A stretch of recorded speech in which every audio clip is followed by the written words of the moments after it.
शुक्रवार दिनांक 13 मार्च रोजी जिल्हाधिकारी नवाल यांनी इरविन रुग्णालयाला अचानक भेट देऊन तेथील सुविधांची पाहणी केली। तसेच बैठकीद्वारे आरोग्य यंत्रणेचा आढावाही घेण्यात आला।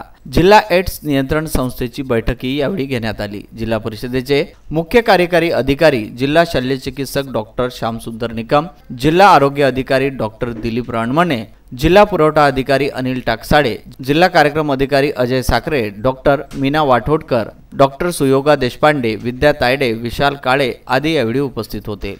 रुग्णालय व परिसरात रुग्ण यांचे नातेवाईक त्यांच्यापर्यंत उद्घोषणाद्वारे आरोग्य दक्षतेबाबत माहिती पोहोचवण्यात येते।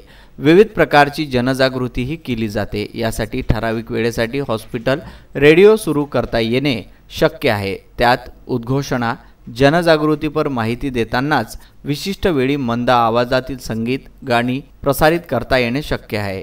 स्वास्थ्यवाणी नावाची अशी मर्यादित रेडिओ सेवा सुरू करण्यासाठी प्रयत्न करावा, असेही निर्देश नवाल यांनी यावेळी दिले।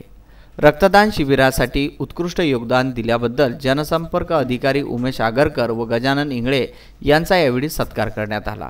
एड्स नियंत्रण कार्यक्रमात जिल्ह्यात एप्रिल व मे महिन्यात तपासणी मोहीम घेण्यात येणार असून जूनमध्ये रक्तदान शिबिर घेण्यात येईल, असे साखरे यांनी यावेळी सांगितले। 84 महाविद्यालयाच्या सहयोगाने एड्स प्रतिबंध जनजागृती कार्यक्रम राबवण्यात येणार आहे, असेही ते यावेळी बोलले। Bureau report, Vidarbha news.